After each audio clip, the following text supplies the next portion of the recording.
Hello everyone and welcome to our channel. In today's video, we're visiting the world-famous Peppermill Restaurant and Fireside Lounge in Las Vegas, Nevada. Since 1972, the Peppermill has been serving up hearty dishes and oversized portions to countless visitors to Las Vegas, as well as having seen its fair share of celebrities and Las Vegas royalty. That being said, I can't believe it's taken us so long to come here. Despite many recommendations from all of you, we are glad that we are having the chance to experience this restaurant. And as always, we're going to provide you our honest thoughts and opinions on whether we think the Peppermill still shines or is only squeaking by on its reputation. So don't go anywhere as we bring you the Peppermill on this episode of James and Paul Try It All.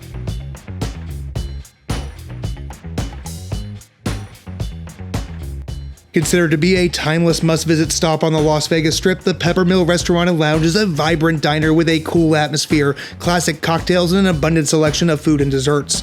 The Peppermill is open for breakfast, lunch, dinner, and late night, Monday through Wednesday, 7 a.m. to 2 a.m., Thursday, 7 a.m. to midnight, and open for 24 hours on Friday, Saturday, and Sunday. Now, before we begin, we'd really appreciate if you take the time to hit the like button, subscribe to our channel, and ring the bell to be notified whenever a new episode of James and Paul Try It All is released. Doing this really helps our channel be seen by more viewers like you. If there was one word to describe the Peppermill's menu, it would be extensive. The breakfast menu is served all day and features a collection of breakfast standards such as steak and eggs, French toast, pancakes, biscuits and gravy, eggs Benedict, omelets, and more. The lunch and dinner menu is comprised of all your greasy spoon favorites such as the Peppermill's nachos, buffalo wings, soups and salads, sandwiches, burgers, and entrees such as steak, fish and chips, and pastas. While prices may seem steep for diner fare, know that all items served at the Peppermill tend to lean towards larger than average portions and can often be shared by two people. Now in today's episode, we'll be dining with a good friend of ours who might just be one of the Peppermill's biggest fans, former cocktail critic for the Phoenix New Times and fellow Las Vegas enthusiast, Mr. J.K. Grentz. As long as we've both known him, J.K. has been begging us to check out the Peppermill. Having finally given in to his demands, it seemed fitting that he'd join us for our first visit. Alrighty guys, we have just sat down here at the Peppermill, got a cute little booth together. We are already placed our order, and I think there's gonna be a lot of food coming. Now, while we are waiting for our meal, of course I had to get a Bloody Mary because, I've already spent a couple days in Vegas, and frankly, it's time for a Bloody Mary. Of course, always order extra olives because I am a big fan of olives. This is a well-dressed Bloody Mary though. We got some celery, looks like a cherry tomato, some lime, looks like a cucumber, of course the olives, we're gonna get a little squeeze of the lime there. I do kind of miss the salt rim though. Okay, now we ordered it spicy. I'm waiting for the spice. There it is. It's solid, but not mind-blowing. In fact, it could be more tomato juice forward in my opinion. Looking at this one, this has good classic Bloody Mary garnishing on it. It doesn't get too over the top, although a good over the top one is fun. I do always appreciate, and they do give the full-length celery stick, which I don't know why I appreciate that so much when they do that. But let's see how we go on the taste with this one. Going for another taste. I'm right there with you. It's a good, solid Bloody Mary. It is a little above average, but not enough to push it over the hump into the 4-star territory. If I'm here for breakfast again, I am almost certainly going to order it again. Okay, since I hate Bloody Marys, I'm going to go ahead and give this one a taste. Oh, that look of pain. Yeah, I'm still not being turned around on this, and I am not a fan. I mean, I love V8. Here's the thing. I love V8. I love the things that go into one. Right. I just don't like them all put together. I think for you, when it's Tabasco heavy, you don't like it. Yeah. Oh, yeah, that'll make your bowl run. That definitely feels a little... That might be there's a little bit on the very end of the finish on it. There's a little bit of a bitter note, and I think it's probably the Tabasco. See, I'm not a huge Tabasco fan, so I gave it my effort. It's just not for me. Just wait until we do another video where it's something you hate, like, what has the best pickles on the Las Vegas Strip? That's going to be a special place in hell. There's nothing wrong with it. It's a very average Bloody Mary. It's better than standard Bloody Mary mix, so it's not Mr. and Mrs. T's or whatever, but it's also not mind-blowing. It's a bloody. It serves a purpose, and that's to cure a hangover. Nothing like a little day drinking. 1 minute later. I hear the portions are enough to feed a small baby elephant. So stay tuned. Don't go anywhere. We've got a lot to show you. Here at Peppermill, one of the signature items is the fresh fruit from the salad menu. It takes a little extra time to come out, but then when you see it come out, you know exactly why. The comparison everybody always says, it looks like Carmen Miranda's hat just hit the table. James and Paul here had never seen it before. I should have been rolling my camera just to see.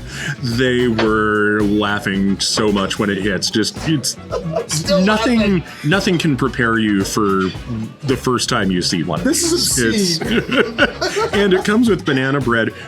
When you're first getting it, you kind of expect that you're going to get like a few slices of banana bread. No, they bring out your own entire small loaf of banana bread. And it comes with butter and a little thing of marshmallow cream, and banana bread with marshmallow cream is just a fantastic combination. The whole thing, yeah, it was so funny. It's like, I was trying to tell them, it's like, trying to warn them, this is all we need for all three of us.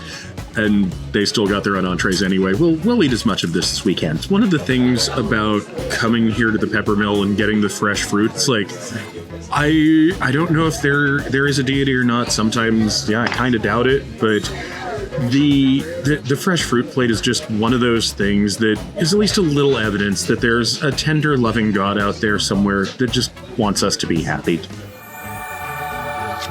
And while JK is absolutely right, we could have shared that whole fruit plate. It wouldn't be that much of a video if we're just featuring Carmen Miranda's hat.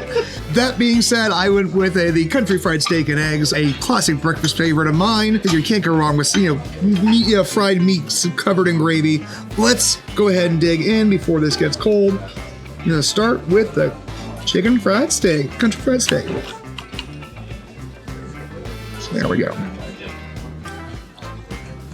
I'm already very impressed because even under that mountain of gravy, that country fried steak remains crispy. It's seasoned beautifully. The gravy is yummy. That's good.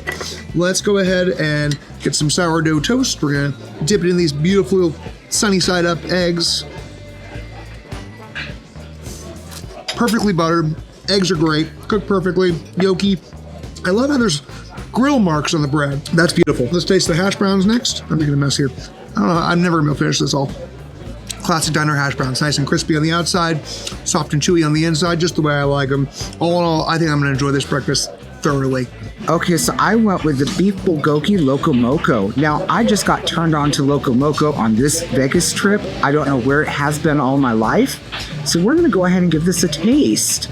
Now with this is little strips of ribeye that they put in with the rice. And so let's go ahead and crack this little yolk here. Loco Moco is pretty much a Hawaiian dish with sticky rice.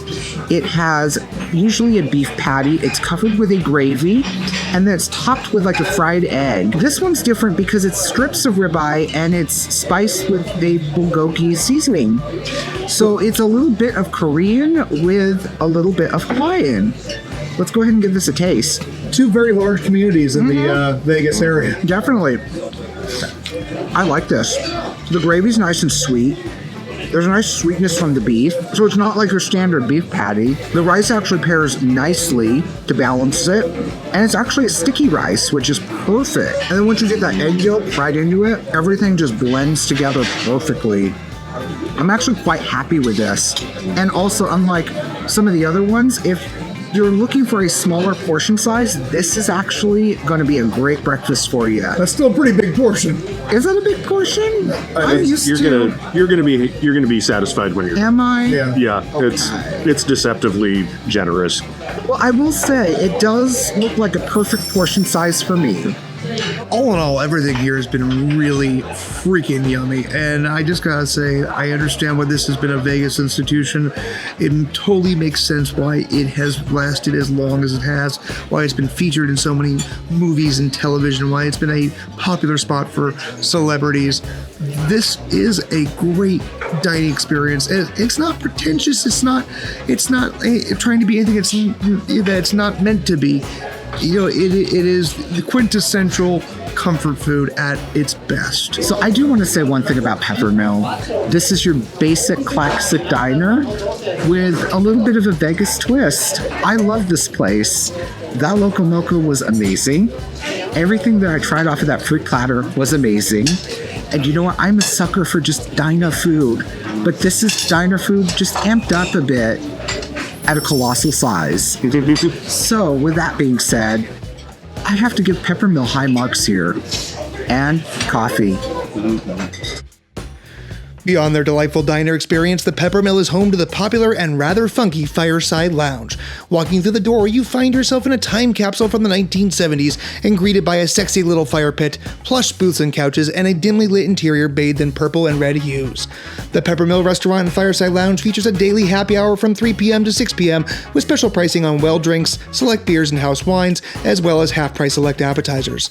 If you find yourself waiting for a table, or even after your meal, we recommend that you find yourself a comfy spot in the lounge and indulge in their 64-ounce Scorpion, a Mai Tai, or strawberry daiquiri.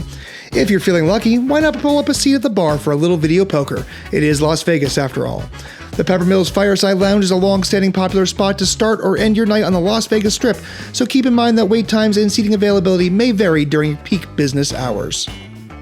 So, despite the fact that the portions are unbelievably huge, I think we did pretty good clearing our plates here. Even the mountain of fruit is mostly demolished at this point. So all in all, I think I'm just going to speak for both of us and say this was a great breakfast.